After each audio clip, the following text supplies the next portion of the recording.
Peut-on vivre sans vie sentimentale? C'est-à-dire décider à un moment de sa vie que nous n'aurions plus de vie affective, que nous resterions seuls, que nous n'aurions plus de sexualité, plus de rapport sentimental, plus de petit déjeuner avec une personne, plus de compagnons avec qui ou de compagnes avec qui organiser un voyage, partir en vacances, passer des bons moments.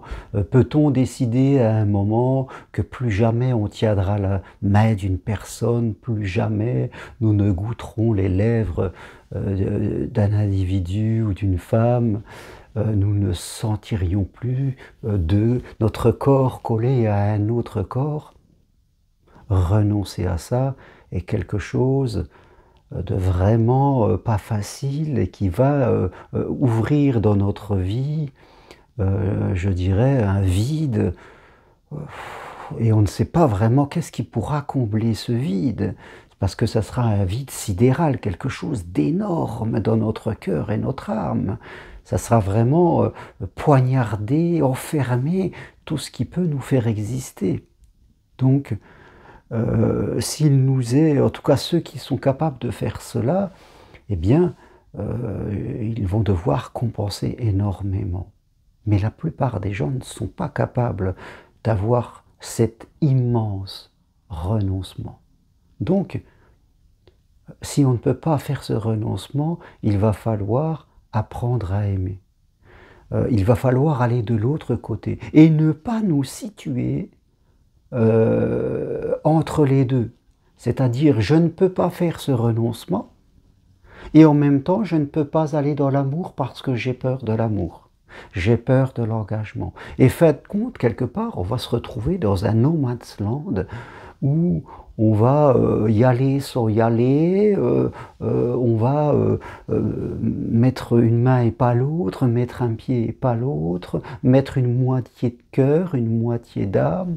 On sera vraiment un pas en avant, trois pas en arrière, et nous allons attirer des gens qui seront un peu dans cette énergie, nous allons créer des situations qui seront dans cette énergie, et vraiment on va se blesser, on va souffrir à l'intérieur de nous parce que nous serions comme quelqu'un qui sort du désert, qui a faim et qui a soif, mais à qui on donnerait seulement un fond de verre d'eau, et voir que lui-même qui a faim et qui a soif, et on se refuserait à soi-même le verre d'eau que quelqu'un nous tend et nous offre par peur de boire, par peur qu'on nous retire et qu'il n'y ait plus de verre d'eau derrière. Voilà. Donc, il nous faut vaincre la peur d'aimer. Il nous faut vaincre la peur de l'amour. Parce que quand on est dans la peur de l'amour, on est forcément dans la peur de la vie, dans la peur de l'autre, dans la peur de ce qui fait que nous existons en tant qu'êtres humains sur cette terre.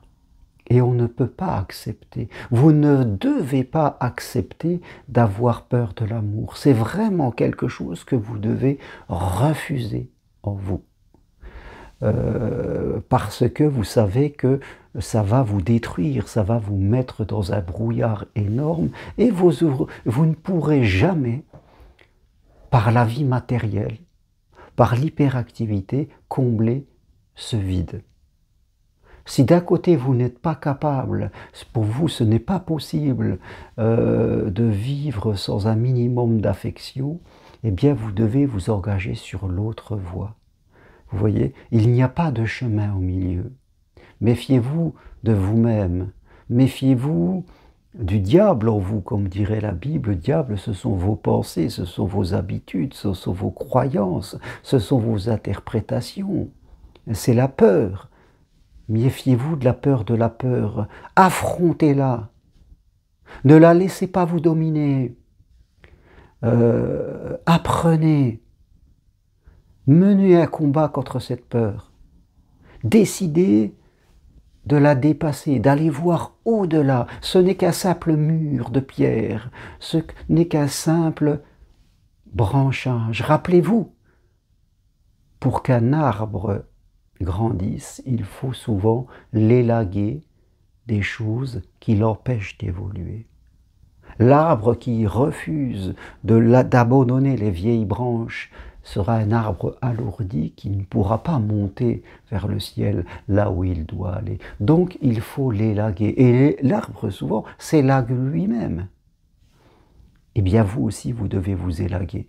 C'est-à-dire enlever tout ce qui vous est alourdi. Enlever tout ce qui vous empêche d'aller vers l'amour.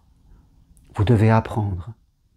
Vous devez devenir plus léger et développer cette confiance. Voilà le chemin que vous devez suivre. Il n'y en a pas d'autre. Dites non à la peur, dites oui à l'amour et décidez d'affronter ce qui nourrit vos craintes. Dès que vous allez refuser d'apprendre, d'affronter, eh bien vous allez valider les peurs, valider les craintes, et pour vous, ça sera le chemin de la perdition quelque part, pour votre cœur, pour votre âme. Alors faites ce choix et ne vous laissez pas dominer par vos émotions. Voilà ce que je veux partager aujourd'hui. L'amour est devant vous, il vous attend, il attend juste que vous fassiez ce chemin, et là, les portes d'une vie heureuse à deux vont pouvoir s'ouvrir quelque part. Si vous ne pouvez renoncer à l'amour et à la vie sentimentale, eh bien, allez-y à 100% et non pas à 50%. Sinon, vous ne ferez que nourrir les échecs et les blessures. Vous allez vous blesser vous-même et vous allez blesser les autres. Et, faites compte, vous allez récolter cette mauvaise semence que vous avez faite, et parce que vous n'êtes pas à la hauteur de vos espérances. Vous êtes dominé par votre peur. Et on ne peut pas vivre ainsi. Il faut le décider et le choisir. Voilà ce que je veux partager aujourd'hui avec vous. Et si vous voulez aller plus loin, prenez rendez-vous avec moi, une consultation de chez vous. Venez marcher à Compostelle, devenez psychopraticien pour aider les autres avec ma formation individuelle possible de chez vous.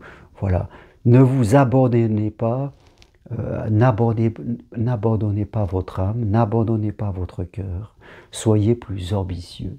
Nous n'avons qu'une vie, elle est courte et nous sommes là pour apprendre et pour partager. Merci à vous. Si vous aimez mes vidéos, appuyez sur j'aime et je vous dis à très bientôt. Au revoir.